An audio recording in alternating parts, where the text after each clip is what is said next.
Welcome to another episode of Masak Masak. So today I'm going to make red velvet cupcakes. Now you can see there are a lot of different recipes which people use for red velvet cupcakes, but this is my very own recipe based on my zero experience of cooking.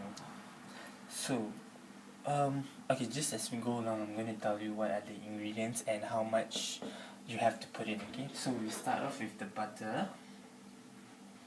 Put the butter.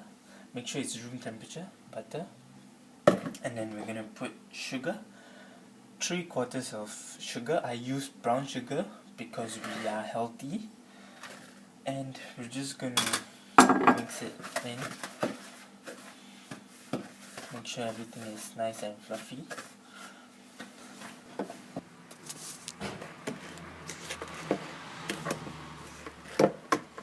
Okay, so I don't have a mixer, so I'm just stirring it by hand, and then I'm going to break the egg in, which is 1 egg.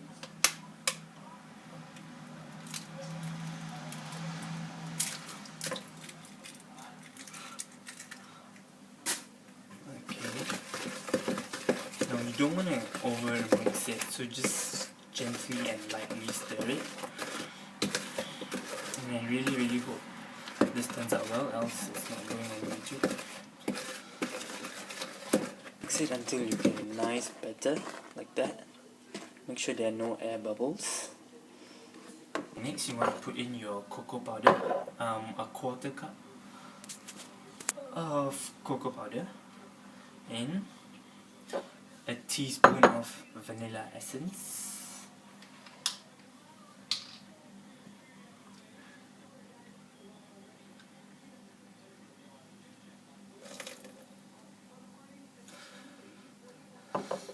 And your red colouring to give it that.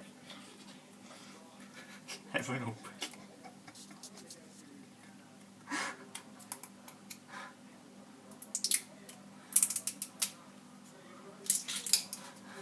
And the red colouring to give it that rich thickness. I can't give you a gauge as to how much you should put in, but just put in enough till you want the colour which you really want, and then just mix it all together. You got a nice mixture, and it's the colour you want especially. If not, you can always add more red colouring. Okay, so next we're going to put in the flour and the buttermilk. I used 1 1/4 cup of flour, but you don't want to put it all at once, so you're just going to put it a third at a time. Just flour, continue mixing it, and then a bit of buttermilk. You can get buttermilk anywhere. Buttermilk from Coles, or yeah, and then just stir it. Keep stirring it. Now the trick to it is you have to be really patient, so you don't want to put in your flour all at once. You just want to put it in slowly and stir it slowly, because you want that nice, moist, fluffy texture with no air bubbles inside.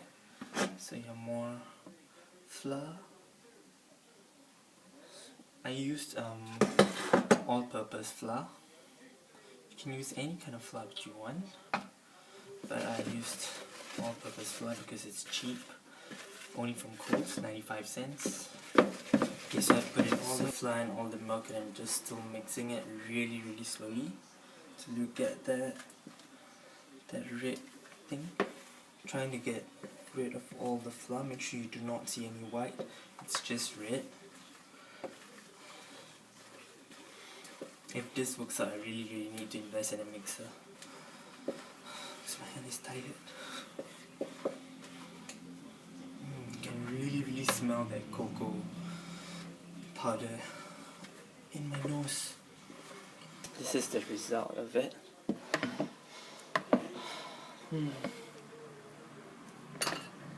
So next I'm going to put in the 1/2 teaspoon of sodium bicarbonate, and this is my special recipe. I'm using apple cider vinegar, 1.5 teaspoon. Mix it together, then into the batter.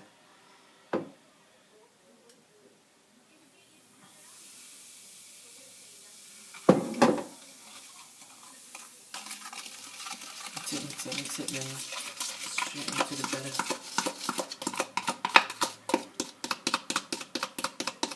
Okay, I know this is a very bad video because you cannot see what's happening, but yeah. So just mix it all properly, and once you think it's good, you can just pop them into your tray containers and then straight into the oven. Did I mention that I preheated my oven to 180 degrees Celsius, and I'm gonna bake it for 18 to 20 minutes. So yeah, I think it's good to go in the oven now. It smells good. And hey, look what I bought. Wow! Opening ceremony.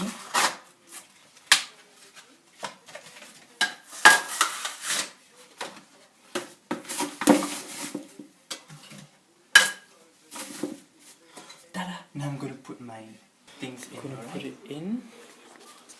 Now the trick to it is to use an ice cream spoon, but I'm going to use this. Managed to only get 9, so I'm going to pop this in the oven. Okay.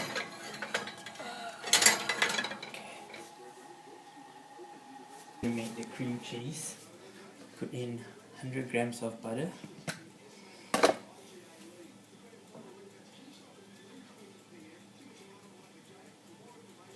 1 3/4 cup of sugar or icing sugar, and stir it. I am so glad my battery died on me because the cupcakes turned out horrible but taste so delicious, and I will make a better batch next time, I suppose.